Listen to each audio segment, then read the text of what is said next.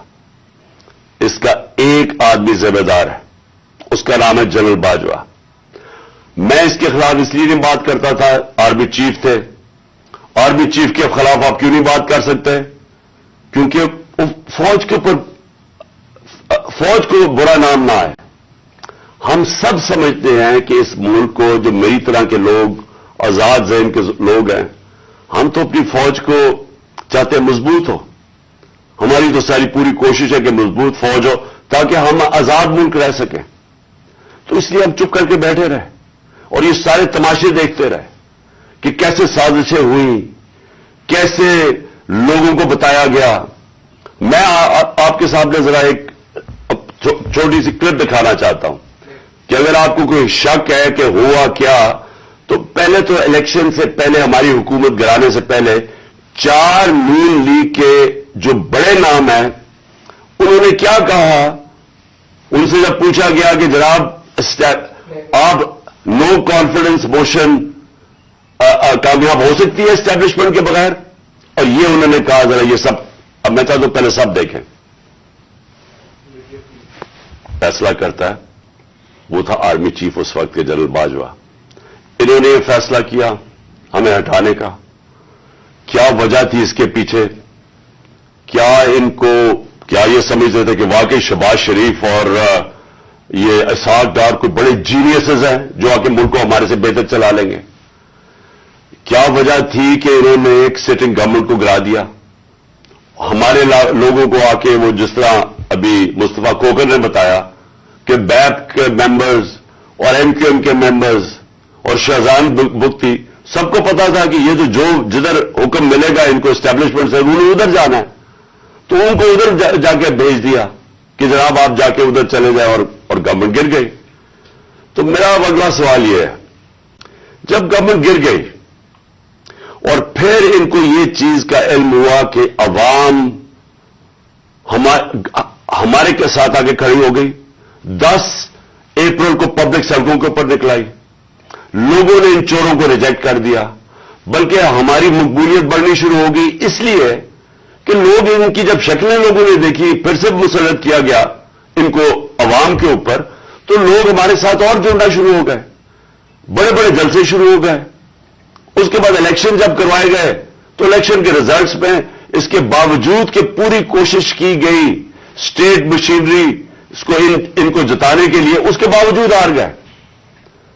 قوم نے اپنا ورڈکٹ دے دیا، دوسرا الیکشن ہوا اس میں بھی ہار گئے. لیکن مجھے جو افسوس کی بات ہے کہ بجائے ایک سمجھے کہ جناب جنرل باجوہ آپ نے غلطی کر دی ہے، آپ کو عقل کل تو نہیں ہے، آپ دیکھ رہے ہیں کہ لوگ کدھر کھڑے ہیں. انہوں نے ہمارے اوپر جو ظلم کیا ہے، جس طرح ہمارے اوپر ظلم کیا گیا، میں آپ کو یقین دلاتا ہوں کہ جنرل مشرف کے مارشل لاء میں اپوزیشن میں تھا، مجھے انہوں نے جیل میں ڈالا. میں نے کہیں اس طرح کا ظلم نہیں دیکھا جنرل مشرف کے دور پہ جو یہ جنرل باجوہ نے ہمارے پہ کروایا. ہمارے لوگوں کے اوپر دھمکیاں، ٹیلی فون سے دھمکیاں آ رہی ہیں. وہ جو ہماری حمایت کرے یا جو ہمارے ساتھ میڈیا کے لوگ ہوں ان کے اوپر دھمکیاں. جو میڈیا ہاؤس تھا، سلمان اقبال وہ ملک سے باہر چلا گیا، اس کے بعد صابر شاکر ملک سے باہر چلا گیا، آج محیط پیرزادہ ملک سے باہر گیا ہوا اسی خوف سے. ارشد شریف، اتنی بڑی ٹریجڈی ہوئی ہے، اس کو جو دھمکیاں دی، کیا وجہ تھی اس کی؟ وہ ایک دیانتدار آدمی وہ بتا رہا تھا کہ اس ملک کے ساتھ کیا ظلم ہوا ہے، کہ اچھی بڑی گورنمنٹ آپ نے گرا کے چوروں کو بٹھا دیا. تو بجائے یہ کہ کریکٹ کرنا، ہمارے اوپر ظلم شروع ہو گیا. اور ظلم کی انتہا یہ تھی کہ سوشل میڈیا کے لوگوں کو اٹھا کے لے جاتے تھے،